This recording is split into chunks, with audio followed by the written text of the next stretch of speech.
Savli police station વિસ્તારના વેપારીનો દલાલ મારફત સંપર્ક કરી કાપડનો માલ લઈ નાણાં નહીં ચૂકવી દુકાન બંધ કરી ઉઠમણું કરનાર છેલ્લા 1.5 માસથી નાસ્તા ફરતા આરોપીને દિલ્હી ખાતેથી પકડી પાડતી સારોલી પોલીસ કમિશનર શ્રી અનુપમસિંહ ગેહલોત સાહેબ તથા ખાસ પોલીસ કમિશનર શ્રી સેક્ટર 1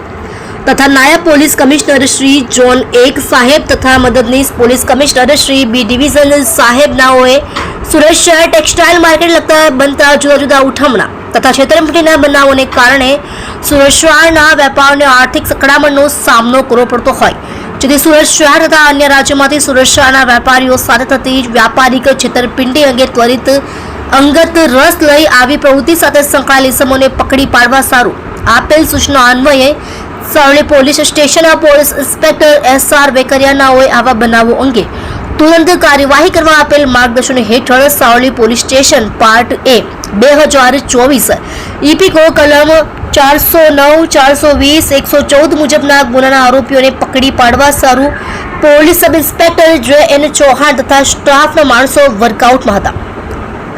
દરમિયાન ગુનાના કામે ટેકનિકલ વર્કઆઉટ અને હ્યુમન સોર્સિસના આધારે આરોપીઓ પૈકી આરોપી મનીષ સુરેશભાઈ ગુપ્તા તે અંબિકા ટ્રેડિંગ કંપનીના વહીવટકર્તા નાઓ હાલ પોતાની દુકાન બંધ કરી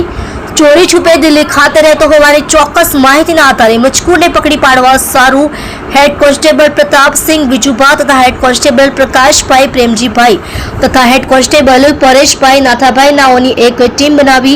તાત્કાલિક દિલ્હી ખાતે રવાના કરી ગુનાના કામે સંડોવાયેલ આરોપી મનીષ સુરેશભાઈ ગુપ્તાને દિલ્હી ખાતેથી પકડી પાડી કાયદેસરની કાર્યવાહી હાથ ધરેલ છે. તમે જોઈ રહ્યા છો લોકચક્ર ન્યૂઝ 24 ઇબ્રાહિમ શેખની સાથે.